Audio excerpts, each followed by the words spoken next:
Acompáñanos a disfrutar esta charla con el Dr. Jaspiel Segura, que nos explica detalladamente cómo él y su equipo de trabajo analizaron datos in situ y satelitales sobre la concentración de clorofila. Este es el principal pigmento fotosintético del fitoplancton. Con esta investigación se demostró mediante datos de cruceos oceanográficos realizados entre el 2005 y 2019 que en el año 2012 el fitoplancton se empobreció de manera notable con una lenta recuperación hasta el 2019. Vamos a disfrutar de esta conversación. En este artículo titulado Variabilidad temporal de la clorofila satelital como indicador de resiliencia ecológica en la región central del Golfo de California. Y bueno, para mí es un gusto tenerte aquí en esta serie de entrevistas. Pues he tenido la fortuna de trabajar con él en el pasado, así que es un buen amigo y colaborador, por lo cual pues siento mucho aprecio y pues realmente estoy muy contento de estar aquí contigo para que nos platiques sobre esa investigación que hiciste en el número especial de resiliencia del Golfo de California, en la revista Progress in Oceanography, que es, digamos, el tema de toda esta serie. Muchas gracias, Jaime, por la presentación. Bueno, primero que todo, en estos últimos años, desde que terminé mis estudios de doctorado, me he abocado principalmente al estudio de los componentes pequeñitos que se encuentran en el agua, que llamamos comúnmente como plancton, que se encuentran a la merced de las corrientes, y específicamente de los componentes que son los productores primarios, es decir, los que realizan la fotosíntesis, que transforman todo ese carbono inorgánico que se encuentra como CO2, como ácido carbónico de la atmósfera, y lo convierten en materia orgánica que incorporan en sus organismos para que puedan ellos servir como de fuente de alimento para otros organismos cada vez más grandes en tamaño y contribuir a esa cadena trófica, ¿no?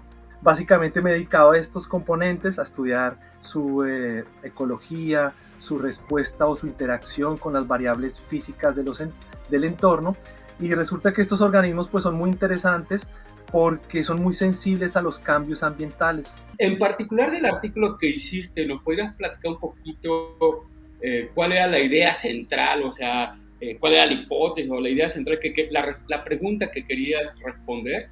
El Golfo de California es un sistema altamente biodiverso y productivo, lo cual es evidentemente cierto y muchos trabajos así lo han demostrado. Sin embargo, resultaba que cuando hablábamos de la respuesta del ecosistema o de los ecosistemas del Golfo a diversas presiones, por ejemplo estas de carácter climático o antropogénico, realmente no se sabía mucho de cómo era la capacidad del Golfo recuperarse después de que sucedían este tipo de eventos, ¿no? Lo cual nosotros llamamos como resiliencia ecológica, ¿no? Una de las hipótesis era saber si el Golfo de California, a través del estudio de estas variables que se encontraban, nos podría reflejar si de alguna manera estaba respondiendo con recuperación o a diferentes eventos, a diferentes modos de variabilidad climática que están ocurriendo, ¿no? La pregunta está muy enfocada en las últimas 2 décadas, ¿no?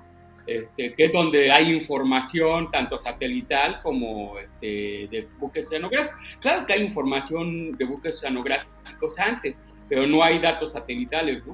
Entonces, en ese contexto, ¿tú cómo ves la situación de cómo fue, por ejemplo, la última década para el Golfo de California? Hasta el 2012, el ecosistema dando cierta tendencia de incremento en estos organismos que alimentan el océano, ¿no? Como que se encontraban un poquito más felices y estaban creciendo y estaban teniendo una como mayor producción. Pero empezó a aproximarse hacia estos años entre el 2013 y el 2000 16, 17, digámoslo así, y empezaron a experimentar declives en la concentración de este pigmento que me indicaba que el fitoplancton a lo mejor no era tan abundante como en los años previos, ¿no? Y posteriormente, pues, a ese 2017, estamos viendo ahorita como unas señales como nuevamente de recuperación del fitoplancton, aunque no sabemos cuánto tiempo va a durar, pero aparentemente como que a partir de ahí, de nuevo otra vez el fitoplancton empieza a recuperarse. ¿Y por qué fue que ocurrió ese calentamiento del 2012 al 2016? O sea, ¿hay ideas acerca de eso? Durante estos más o menos 4 o 5 años, diversos eventos de calentamiento, los cuales fueron, por ejemplo, la presencia de en el Pacífico habían detectado, por ejemplo, una mancha cálida, que le denominaron pues, la mancha cálida, en inglés The Blob. También encontramos posteriormente la presencia de un evento que muchos hemos escuchado, que los eventos del Niño, que son eventos que ocurren con escalas interanuales, que pueden haber de calentamiento, que se llaman el Niño, o de enfriamiento de la Niña, pero en esos años, en el 2015-16, tuvimos la presencia de este evento anómalamente cálido, pero fue un poco más intenso de lo que habíamos observado en 1 o 2 décadas atrás. Y también tuvimos la presencia de ondas cálidas marinas, ¿no? Que la temperatura superficial del mar lo que hace cuando aumenta es que el mar se vuelve como más estratificado, ¿no? Es decir, como que ese gradiente de temperatura es mucho más intenso. Entonces esto limita que el agua que se encuentra en el fondo, que está más fría y con más nutrientes, esos nutrientes no pueden subir y el fitoplancton pues no puede comer y no puede pues proliferar como debería para sustentar la cadena trófica. ¿Qué fue lo que tú crees que fue pues, original de tu estudio? ¿Cuál fue la percepción con la que ustedes analizaron los datos?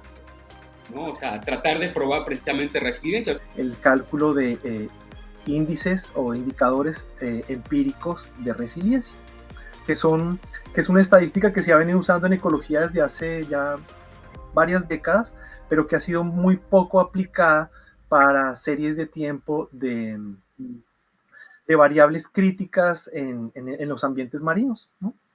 Entonces nosotros aplicamos esta serie de indicadores, específicamente uno de ellos se llama la autocorrelación temporal, ¿sí? Que no es más que la autocorrelación de la misma serie de tiempo desfasada, y utilizamos la varianza, así como otra estrategia puede utilizar la variancia dentro de la serie, dentro de una ventana de tiempo que fuimos corriendo a lo largo de la serie temporal. Son diferentes aproximaciones estadísticas, no habían sido usadas aquí en el Golfo, y muy poco han sido usadas también en otras partes del planeta. Y es que muchos trabajos que, por ejemplo, trabajan con imágenes de satélite, no tenían la posibilidad de recurrir a la medición en campo para poder corroborar o poder comparar si estaban ocurriendo, si había una congruencia entre lo que decían los sensores con lo que estaba ocurriendo en la columna de agua. Que nosotros sí podemos contar con ese tipo de datos de los cruceros oceanográficos y poder mirar algunas variables físicas, como la mezcla del agua, la temperatura, la densidad, etcétera, ¿no? Que nos complementan nuestras observaciones de imágenes satelitales. Y el problema es que esos cruceros son muy caros, ¿no? Exactamente. Es el problema, y ocupan mucho tiempo. Unos cruceros de esos pueden costar fácilmente 2-3 millones de pesos, ¿no? O sea, existe una manera de dar una respuesta de a qué concentraciones tal vez ya podríamos estar preocupándonos de que tal vez los próximos años ya no vengan buenos para la pesca. ¿Tú crees que alguna vez lleguemos a tratar de dar respuestas a ese tipo de preguntas fáciles, pero que realmente pues representan pues a la sociedad, ¿no? A las personas que viven del mar. Nos guiamos de ciertos intervalos de concentraciones, por ejemplo, de clorofila, ¿sí? En el que decimos que de 0 a más o menos 0.5 miligramos de clorofila por metro cúbico son concentraciones bajas, muy bajas de clorofila. El Golfo de California, por lo que hemos visto, tiende a tener un poquito mayor a concentraciones de intervalo que le estoy diciendo de 0 a 0.5, ¿no? Que teniendo series de tiempo larga y registros y monitoreos largos del Golfo, si tenemos bastantes valores promedios de estas temporadas, lo que nosotros podemos decir como anomalías.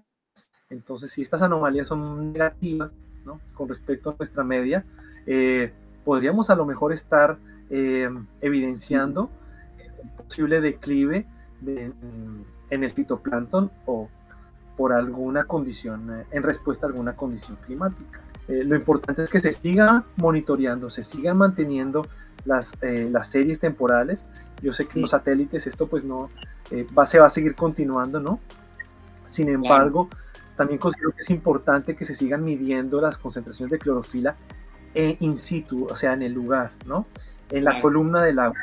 Porque si algo vimos nosotros con este trabajo es que el fitoplancton también tiene estrategias para, digamos, para conservar su biomasa, o sea, para mantener esa resiliencia, y muchas veces esas estrategias consisten fundizarse, volverse o estar un poquito más en la superficie de la columna del agua, ¿no? Entonces, si nosotros tenemos condiciones desfavorables para el fitoplancton, es probable que esos máximos de biomasa donde se acumula el fitoplancton estén migrando a aguas ligeramente más, bueno, aguas un poco más profundas, donde puedan encontrar los nutrientes necesarios para poder proliferar, ¿no? Y es algo que, por ejemplo, las series de tiempo de satélite no están captando, ¿no?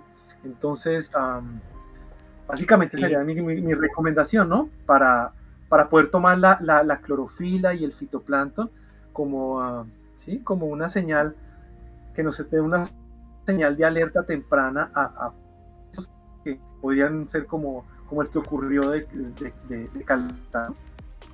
Bueno, yo desde que era niño no se veía Ramón Bravo, allá costó, inclusive investigadores cuando yo era más joven, la licenciatura, el Golfo de California es altamente productivo, ¿no? O sea, y bueno, y diverso, ¿no? O sea, pero ya cuando veo los datos, realmente es tan productivo, digamos, ya comparado con otros ecosistemas, ¿no? Como California, la Antártida, otras zonas de surgencia, ¿no? O sea, en realidad es un golfo tropical, subtropical, y como tal, pues sí es productivo, pero tampoco es extremadamente productivo. En el planeta debe haber, bueno, hay ecosistemas mucho más productivos, ¿no? Pero digamos que el golfo a mí me llama mucho la atención porque en realidad es bastante largo, es uno de los golfos más grandes del Pacífico, de todo el Océano Pacífico, es el golfo más grande, casi 2.000 kilómetros, pero pues obviamente por ser tan grande tampoco es tan homogénea la abundancia y la biomasa de clorofila ahí, ¿no? O sea, ¿nos puedes platicar un poquito ya dentro del golfo qué procesos o qué patrones tú ves ahí de concentración de fitoplancton medidas por clorofila y todo eso? ¿Qué nos puedes platicar acerca un poquito de ya dentro del golfo? Porque no es homogéneo, ¿no? Exactamente, no es homogéneo. Sí, nosotros cuando quisimos estudiar esto a nivel de la parte de la región central del Golfo y de las grandes islas, pues teníamos que tomar una estrategia y era regionalizar el Golfo de California, porque definitivamente sabíamos que tenía diferentes condiciones hidrográficas muy variables. Pues habían regiones con zonas que tenían una dinámica hidrográfica muy diferente, ¿no? Y que esto le daba ciertas particularidades y que esto estaba íntimamente asociado también con la producción y la productividad del fitoplancton. Entonces, una parte para abordar este trabajo fue el regionalizar el Golfo, o bueno, la parte del área de estudio de nosotros, que fue desde más o menos desde la zona de las Grandes Islas hasta un poquito la parte central, casi, no recuerdo ahorita como a qué latitud más o menos, como a los 20, bueno, ahorita no estoy seguro de qué latitud más o menos, pero más o menos como a nivel de La Paz, más o menos por ahí como límite inferior. Entonces regionalizamos el Golfo de California en 4 zonas porque notábamos que pues que habían diferencias importantes que había que saltar, como por ejemplo el borde oriental del Golfo de California, lo que es la costa de Sonora y Sinaloa, la zona costera de estos 2 estados, en la que ocurren, por ejemplo, eventos de afloramientos de aguas enriquecidas en la época de primavera, que incrementan la concentración de clorofila y de fitoplancton, ¿no? Que ocurre, mientras que en la costa de Baja California y Baja California Sur, pues estos procesos, digamos que no son tan intensos de enriquecimiento del agua, y lo cual hacía que hubieran diferencias importantes. También esa parte central del Golfo, que es digamos por así decirlo, la región profunda del Golfo, también era una zona que pues tenía una dinámica diferente a las costas, ¿no? Y en donde la clorofila era mucho menor que en estas 2 ambientes, y contrastaban todos estos lugares, por ejemplo, con la región de las Grandes Islas, en donde tenemos como que hay esa serie como de canales o de batimétricos y de umbrales topográficos, que lo que hacen es que haya ciertos procesos de mezcla y turbulencia que hacen que esta zona sea altamente productiva en las épocas, por ejemplo, de invierno y de primavera, ¿no? Entonces, sí, evidentemente el Golfo no es homogéneo y hay que considerar esas características hidrográficas para haber hecho este tipo de estudios, ¿no? Las Grandes Islas es un lugar realmente hermoso. Y uno cuando está navegando ahí ve grandes agregaciones de aves comiendo peces y todo. Realmente es una zona muy productiva, precisamente por eso lo que menciona, ¿no? La corriente va de 2.000, 3.000 metros de profundidad, llega ahí, se hace 200, 300 metros. Entonces esa agua sube y es lo que mantiene mucho nutriente ahí, y aparte las corrientes de marea, ¿no? Muchas gracias por estar aquí con nosotros, platicarnos sobre la investigación que hiciste. ¿Y sigues trabajando? O sea, ¿sigues trabajando en el Golfo de California? ¿Cuáles son tus metas? Empecé a hacer un posgrado aquí en la Universidad Autónoma de Baja California, en el Instituto de Oceanología. Pero sí, me cambié un poquito de área de estudio. Ahorita estoy aquí en la costa trabajando en sistemas someros en la bahía de San Quintín, que es una laguna costera donde se realizan importantes actividades, por ejemplo, de ostreicultura. Entonces, ahorita estamos tratando de cuantificar un proceso que se llama la fijación de nitrógeno.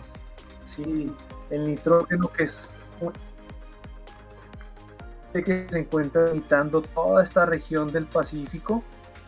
Entonces existen algunos organismos que hacen parte del fitoplancton o que también pueden hacer las bacterias, que son capaces de fijar el nitrógeno molecular, ¿no? Entonces incorporarlo biomasa, y pues esto se considera como una fuente nueva de nitrógeno y de producción para aportar a la producción primaria, ¿no? Estamos trabajando en la cuantificación de esta ruta en la laguna de San Quintín y viendo si tiene alguna relación con la variabilidad ambiental de este sitio, ¿no? De hecho, estaba viendo tu investigación también, una que hiciste con la doctora Aida Martínez López, sí, ahí del Golfo de California, en donde trabajas con microfitoplancton, ¿no? ¿Cómo le llamas a ese? O sea, el fitoplancton es pequeño, pero realmente sí, en ese artículo estás trabajando con cosas más pequeñas, ¿no? ¿De qué era? Y, Platícanos eh, este artículo. sí, así es. Ese fue un artículo que surgió precisamente de una de las campañas oceanográficas que se encuentran dentro de las tantas que hicimos en este trabajo de resiliencia en el Golfo de California. Entonces, fue una campaña en un invierno, creo que fue en el 2015, en ese periodo incluso que fue un poquito anómala la temperatura, en el que colectamos muestras en la región central del Golfo de un componente del fitoplancton, o sea, de estas algas, pero de los componentes más pequeñitos de todas, que nosotros le llamamos picoplancton, ¿no? De las más pequeñas, que son más o menos del orden del menores a los 2 micrómetros, ¿no? O sea, llegándole, de hecho son bacterias eso, prácticamente.